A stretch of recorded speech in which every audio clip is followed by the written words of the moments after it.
Sir, basic माध्यमिक और उच्च शिक्षा विभागों में लंबे समय से जो पद खाली पड़े हैं, उन पदों की भर्तियों को लेकर आयोग की प्राथमिकता क्या है फिलहाल?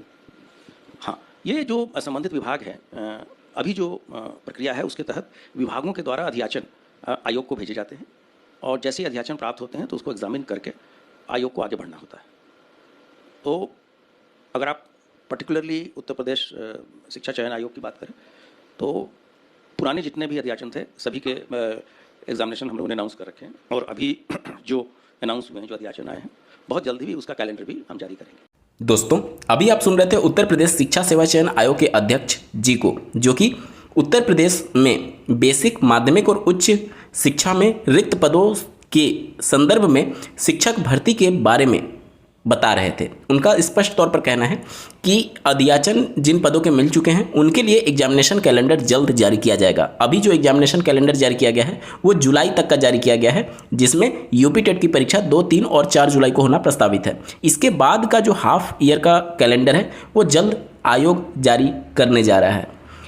हालांकि 2-3 दिन 4 दिन पहले अगर आप न्यूज़पेपर में देखेंगे तो यहाँ पर देख सकते हैं चयन आयोग के अफसरों की माने तो पोर्टल विकसित होने में कम से कम अभी 2 महीने का समय लगेगा। ऐसे में इन पदों पर भर्ती जल्द होने के आसार नज़र नहीं आ रहे हैं। मतलब कि आयोग हो सकता है कि एग्जामिनेशन कैलेंडर जारी कर दे और हो सकता है कि उन पदों का जिक्र हो, लेकिन भर्ती प्रक्रिया शुरू होने में अभी थोड़ा लंबा समय लग सकता है। वैसे भी कोई भी भर्ती जब आएगी तो यूपी टेट से पहले तो आनी नहीं है। तो इन 2 महीनों में, अभी हम लोग मई लास्ट में ही हैं, समझ लीजिए मई खत्म ही हो गया, तो जून और जुलाई कम से कम 2 महीने का समय पोर्टल को विकसित करने में लगेगा। क्योंकि जो अध्याचन भेजने की बात की गई है वो अध्याचन ऑफलाइन भेजी गई है। आप लोगों ने देखा भी होगा कि जो अभी पोर्टल तैयार किया गया है अध्याचन के लिए वो सिर्फ माध्यमिक का है। लंबे समय से माध्यमिक का एनआईसी पोर्टल तैयार कर रही थी, उसके बाद से उसका कार्मिक विभाग और अन्य विभागों से अप्रूवल लेने के बाद से उसको लाइव करने की बात आयोग ने कही थी। लेकिन प्राथमिक के लिए आयोग ने ये कहा था कि हम अलग से इसका पोर्टल तैयार करेंगे।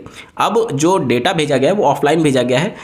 आयोग का कहना है कि जब तक कि पोर्टल पर ऑनलाइन डेटा हमें प्राप्त नहीं होता तब तक हम इसके संबंध में कुछ भी कार्रवाई आगे नहीं कर सकते, क्योंकि जो चीज़ें अब हो रही हैं वो सब कुछ ऑनलाइन हो रहा है। जैसे कि जो भी अध्याचन के तौर पर विभाग भेजता है उसके बाद से शासन से मंजूरी लेनी होती है और अन्य जो कार्य होते हैं वो ऑनलाइन माध्यम से किए जाते हैं। तो इस वजह से ये कहा गया कि पोर्टल तैयार होने में 2 महीने का समय लगेगा। उसके बाद भर्ती को लेकर के प्रक्रिया आगे बढ़ सकती है। ठीक है, तो पॉजिटिव रहिए। चुनावी वर्ष है, कुछ भी हो सकता है। नो डाउट जो अभी मामले भर्ती को लेकर के 69,000, 72,000, 12,460 तीनों भर्तियां अभी माननीय सुप्रीम कोर्ट में चल रही हैं। 69,000 में लास्ट वाली हियरिंग में आपने देखा हुआ था जिसका कोर्ट ऑर्डर आ चुका है कि राज्य सरकार ने उसमें जितने भी कैंडिडेट के साथ अहित हुआ है उनको नियुक्ति देने पर सहमति जताई है। 72,825 में अगर आप देखेंगे तो लगभग 30-35 हज़ार वहाँ पर याचिकाकर्ता उपस्थित हुए हैं सुप्रीम कोर्ट के समक्ष। सुप्रीम कोर्ट ने कहा कि इतने कैंडिडेट्स को हम एकोमोडेट नहीं कर सकते। अगर कैंडिडेट की संख्या 11,000 के आसपास होगी तो हम उस पर विचार करेंगे।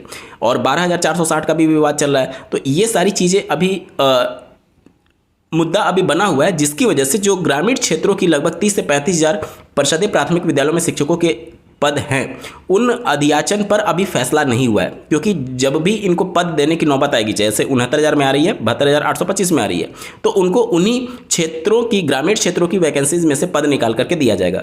तो अभी जो डेटा भेजा गया है इस आर्टिकल के हिसाब से 11,508 नगरीय क्षेत्रों के परिषदीय प्राथमिक विद्यालयों के डेटा को भेजा गया है। और इतने पदों पर अगर भर्ती प्रक्रिया शुरू होनी होगी तो आयोग इसके संबंध में एग्जामिनेशन कैलेंडर में मेंशन करेगा। और भर्ती शुरू होने में मान करके चलिए कि अभी तो पोर्टल तैयार होने में 2 महीने का वक्त बताया जा रहा है। उसके बाद से यूपी टेट का जुलाई में हो जाएगा। उसके बाद से 1-1.5 महीने का रिजल्ट घोषित करने में इनको टाइम लगेगा।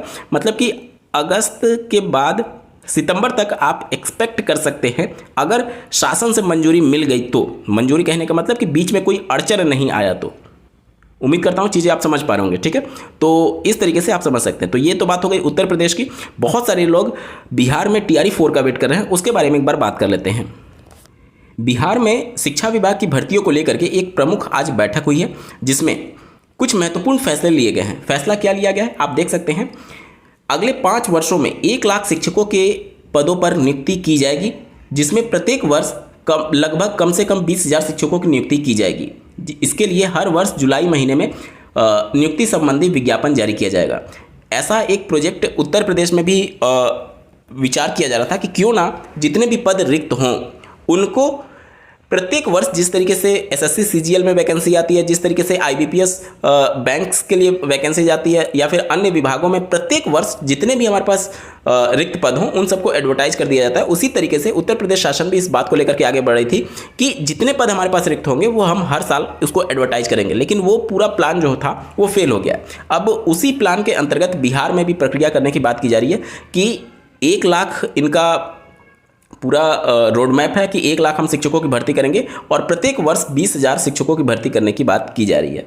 ठीक है, तो अभी के हिसाब से यही है। और यहाँ पर जो ट्रांसफ़र पॉलिसी है उसको पारदर्शी और सुगम बनाने के लिए भी यहाँ पर फैसला किया गया है और महिलाओं को गृह जनपद में नियुक्ति देने की यहाँ पर बात की गई है। तो यहाँ पर आप समझ सकते हैं कि जो भर्ती की बात चल रही है TRE 4 को लेकर के, अगर इन जो फैसला लिया गया है उसकी बातों पर अगर विश्वास किया जाए तो जुलाई में एडवर्टाइज होने की संभावना है और लगभग पदों की संख्या 20,000 के आसपास रह सकती है, क्योंकि टोटल 1 लाख पदों को भरना है और वो 5 सालों में भरेंगे।